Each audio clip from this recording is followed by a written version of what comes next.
আজকের ভিডিওতে আলোচনা করব দুটো মাত্র বিষয় আছে, বিশেষ কিছু নেই। একটা হচ্ছে যে আনোয়ার আলীর রায়টা কবে আসবে, এটা নিয়ে আপনারা প্রশ্ন করছিলেন বারবার, সেটার উত্তর দেবো। আর মোহনবাগানের মেডিকেল বুলেটিন, যে কে কেমন আছে, মেডিকেল অবস্থাগুলো কীরকম, যাদের চোট ছিল কতটা সুস্থ হয়েছে, এটা নিয়েই সামান্য আলোচনা বিষয় রয়েছে, সেটাই আলোচনা করে নেব।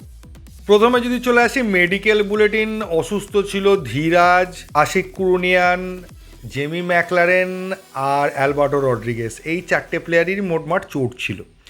তার মধ্যে ধীরাজের চোট এখনও সুস্থ হয়নি বা ঠিক হয়নি, চোটটা নিয়ে কিছু সেরকম খবরও নেই এবং ধীরাজ মাঠে ফেরার মতো অবস্থাতেও এখনও ফেরেনি। আশিক কুরুনিয়ানকে নিয়ে কিন্তু ভালো খবর আছে। বাকিদের মধ্যে আশিক কুরুনিয়ানই কিন্তু মোটামুটি ফিট আছে এবং কালকে বল পায়ে প্র্যাকটিস কেন, ম্যাচ প্র্যাকটিসও যেটা হয় সেটাও করেছে।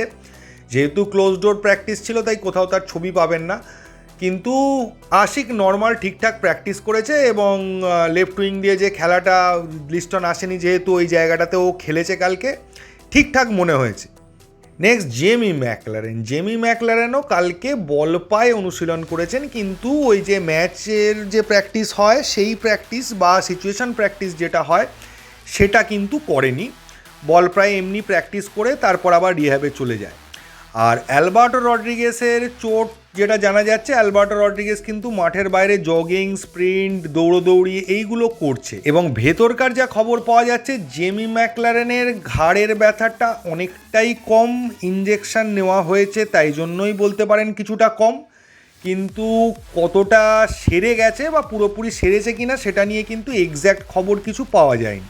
আর অ্যালবার্টো রড্রিগেসের যে চোটটা ছিল সেই চোটের জায়গায় আপাতত কোনো ব্যথা নেই, তো এমনি কোনো প্রবলেম তার নেই, কিন্তু এক্ষুনি পুরো ফিট বলাটা ঠিক হবে না। তবে এইটুকু শোনা যাচ্ছে যে জেমি ম্যাকলারেন বলুন বা অ্যালবার্টো রড্রিগেস বলুন, দুজনেই কিন্তু মুম্বাই ম্যাচে খেলতে পারে, তার একটা সম্ভাবনা রয়েছে। যদি না এর মধ্যে কোনোভাবে তাদের পুরনো চোটের জায়গায় ব্যথা বাড়ে বা অন্য কিছু হয়, তা না হলে কিন্তু মুম্বাই ম্যাচে আমরা এদের সবাইকেই পাবো ধীরাজ ছাড়া। আর আনোয়ারের আপডেট নিয়ে বলতে গেলে দেখুন, কয়েকটা অথেন্টিক জায়গা ঠিক নয়, কিন্তু আমি অনেক দিনই খবরটা পেয়েছি, দুটো খবরই পেয়েছি। একটা আপনাদের আমি বলতে পারি, সেটা হচ্ছে যে ন্যাশনাল টিমের খেলার জন্য আনোয়ারের এই ডিসিশানটা কিন্তু পেন্ডিং হয়ে আছে। এই খবরটা আমি অনেক দিন আগেই পেয়েছি, এখন দু একটা চ্যানেল সেটা বলছে, যেহেতু সেই জন্যই আমি বললাম যে না, খবরটা তার মানে ভুল নয় যেখান থেকে পেয়েছি। তবে এক্ষেত্রে দুটো মতামত উঠে আসছে। অনেকের বক্তব্য হচ্ছে যে ন্যাশনাল টিমে যেহেতু সে খেলছে, যদিও আগের ম্যাচ খেলেনি, তো এখন যদি কোনো ডিসিশান দেয় সেটা আনোয়ারের ক্ষেত্রে এফেক্ট পড়তে পারে। তার মানে এইটা থেকে আমরা এটা ক্লিয়ারলি বুঝতে পারছি যে আনোয়ার কিন্তু ব্যান হতে চলেছে। আর আরেকটা দলের বক্তব্য হচ্ছে যে ন্যাশনাল টিমেরও ব্যান থাকতে পারে, যদিও কিন্তু ক্লাবের ক্ষেত্রে এই ধরনের প্রবলেম হলে ন্যাশনাল টিমে খেলার ক্ষেত্রে কোনো প্রবলেম থাকে না। এখন জানি না কি ডিসিশান দেবে, তো অনেকের বক্তব্য আবার যে ন্যাশনাল টিমেও কিন্তু ব্যান হতে পারে আনোয়ার।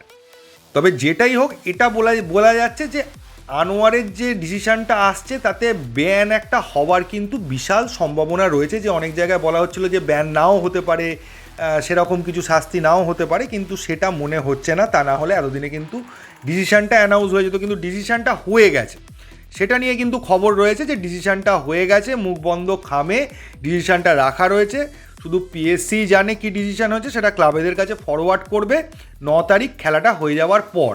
এখন খেলা হয়ে যাওয়ার সঙ্গে সঙ্গে ফরওয়ার্ড করে দেবে নাকি পরের দিন সকালে করবে সেটা বলাটা মুশকিল। এবার অনেকে জিজ্ঞেস করেছিলেন যে আইএসএলের ম্যাচগুলো কোথায় দেখা যাবে। দেখুন, আইএসএলের ম্যাচ দেখা যাবে স্পোর্টস 18-এর নেটওয়ার্কে এবং জিও সিনেমায়।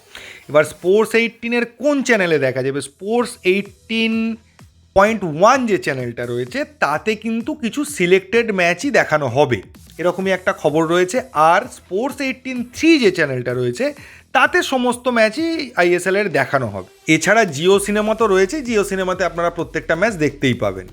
তবে কালকে যে ভিডিওটা দিয়েছিলাম, যাতে আমি বলেছিলাম যে আইএসএলের কোন কোন টিম মোহনবাগানের কাছে থ্রেট হতে পারে বা কোন কোন টিমের ক্ষেত্রে মোহনবাগানের চাপ রয়েছে, তো তার উত্তরে সবথেকে বেশি যে কমেন্টটা আমি পেয়েছি সেটা হচ্ছে হায়দ্রাবাদ ছাড়া প্রত্যেকটা টিমের কাছেই মোহনবাগান হারতে পারে, প্রত্যেকটা টিমই মোহনবাগানের কাছে চাপের, এবং মোহনবাগান এবছর যে টিম বানিয়েছে তাতে কোনো আশা সমর্থকরা করছেন না।